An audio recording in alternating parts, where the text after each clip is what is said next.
Nirmal Jain, Chairman of IIFL, joins us live. Nirmal, good morning. Thank you for joining us. Nirmal, for IIFL, I guess there is good news and there is bad news this morning. There is good news because NSCL has agreed for a payout of 450 crores, but the bad news is that 450 crores is just a drop in the ocean. Yeah, I think they have a press conference at 12 noon. So one should wait and just see that 450 crore is coming when, and they should come today or should come immediately, and what is the schedule for the remaining part of it. But I think that even if 450 crore rupees of cash is distributed, investors will heave a sigh of relief and they'll look forward to more payment in the same manner. So I think at this point in time I'll keep fingers crossed and wait for their press conference, which I am told that is scheduled at noon time today. Nirmal, what is it that you're hoping to hear in terms of a payment schedule? And does it seem like all the dues and settlements would be made as per the earlier indicated timeline of about 3 to 4 months? I'm hoping for reconfirmation of the same. Nirmal, but what are the options available for brokerages? Because the management of NSCL last week clearly has indicated that, look, we are an exchange, we have no liability, we are simply a platform. The payment needs to be given by the buyers and it has to be given to the sellers. It's between them. We are simply an intermediary. I don't think the stand will be accepted by anybody for a few reasons. One is that exchange was the counterparty. Two, now gone are the days of 80s and 90s when counterparty could be identified because the buyer knew who the seller is. In screen-based trading, exchange undertakes having a counterparty, or there's a clearing corporation, that becomes the counterparty. Secondly, exchange has a responsibility which is custody of the stock. Like as a broker, supposing I am taking your stock or your cash, your stock value may go up or down, but I have to make sure that your stock is intact. I can't say the stock has disappeared and I'm not responsible for that. And I think there will be a lot more questions that will arise, which is KYC and the due diligence on the borrowers and things like that. So I see no reason that exchange can escape liability or try and look for a scapegoat anywhere else. I think liability is squarely on NSCL, and in the heart of heart they realize that. If NSCL fails to pay out, do you think IIFL will step up as the white knight, and do you think you will pay up to your clients? No, I don't think any such question arises. First of all, because we don't have any proprietary position, as I had indicated on your channel also earlier, nor have we funded any client. And at the end of the day, we have 1 million clients. They buy and sell stock, they buy and sell commodities. The prices may go up and down. They make loss or profit. So even if they make profit, it's theirs. Even if they make losses, it's theirs. So you can't really, no broker can undertake to make good the losses, nor can any broker take the profit. I mean, it's as obvious as that. On your channel also, so many brokers come and recommend so many stocks. Some of them make losses also. I don't think you ask any broker to make good those losses. Nirmal, before you made the investment into NSCL, were you aware, or at any point did you even get a whiff or a hint of the risks involved with the business model? No, I said that we didn't make any investment in NSCL. We didn't make proprietary, nor did we encourage customers by funding. Now this question is coming with a lot of hindsight, that was there a whiff, was this an unregulated exchange? It was unregulated exchange, but it was not an illegal exchange. It was legitimate, and it got its legitimacy by nothing less than an order from the Government of India in a notification which was published in Gazette. I don't think anybody suspected that this kind of thing will happen. If anybody had suspected, then the media and everybody was showering praise on the entrepreneur. The finance minister and SEBI chairman were there in the inauguration few weeks back of their stock exchange, MCX. None of these, or there are so many respected names on their board as independent directors and as advisor. I don't think anybody would have been associated if there was a whiff of this.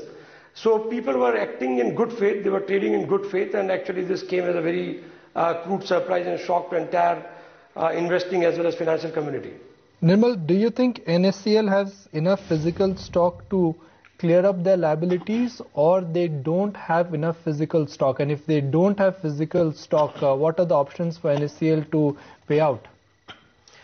I have personally not checked, or none of my employees or people have gone and checked the godown as such.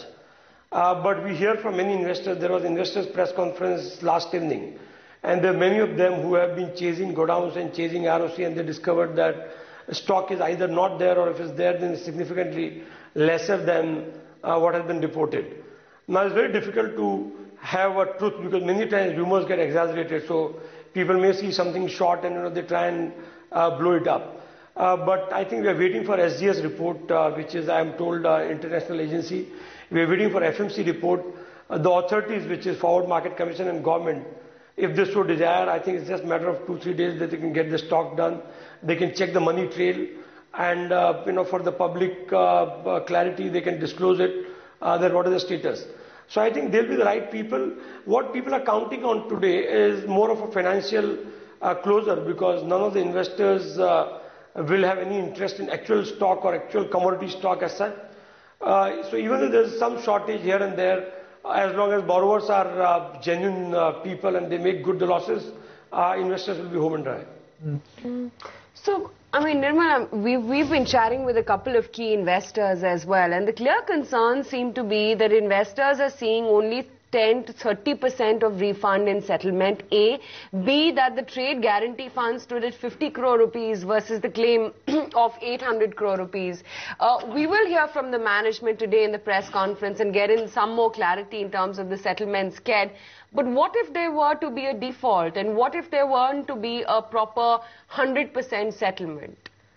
I think if there's a default or things like that, then the government or the authorities should actually supersede the management, and they should have maybe some respected independent people who can at least oversee the payment as well as recovery of the dues. Because if there's a default, then the first thing that we need to establish is where the money has gone, because 5,500 crore is a bloody big amount. It's not something that can just get lost. So that money would have been transferred by RTGS or by bank transfer to certain accounts. From there, it would have gone somewhere else.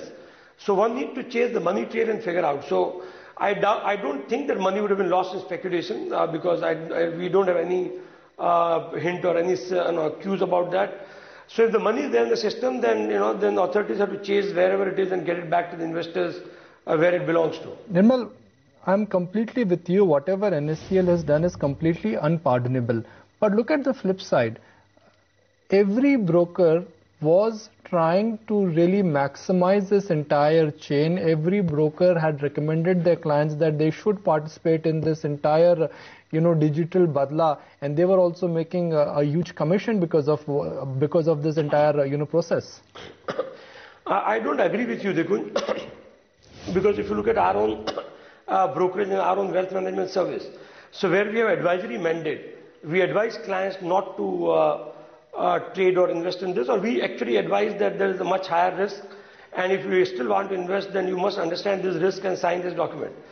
But today in the new guidelines, you have an advisory as well as execution or a distribution-led mandate, and there's so only on the execution platform people have traded where they take their own decisions.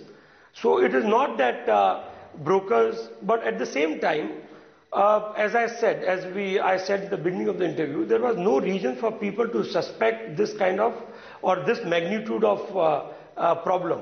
Of course, there's no free lunch. So if you get 9.5% in bank deposit and say 8% or 9% government bond, and whenever you want higher interest, it always comes with risk. I don't know whether you have seen our education, investor education campaign, where we ran those quarter pages ad with cartoons, where we have said that there is no free lunch or any fixed return is obviously can never be true. It's not possible. So I think most of the investors, I suspect, understood the risk. Most of them would have put some part of their assets into this because they wanted to maximize the yield, because as it is, inflation has been high and people are not getting interest from safe or AAA or government securities which is adequate even to beat inflation. But nobody would have put entire money, so people do this because they put some part in risk assets, knowing very well that they get higher return, which comes with concomitant risk. But it is not true that risks were not highlighted. Risks were highlighted and by several people, including us. Yeah, I've been following your campaign. It's very well scripted and very comprehensive. Read that book of 108 Financial Mantras also. So that's excellent work. So where will the buck stop, Nirmal? Ultimately, who will suffer?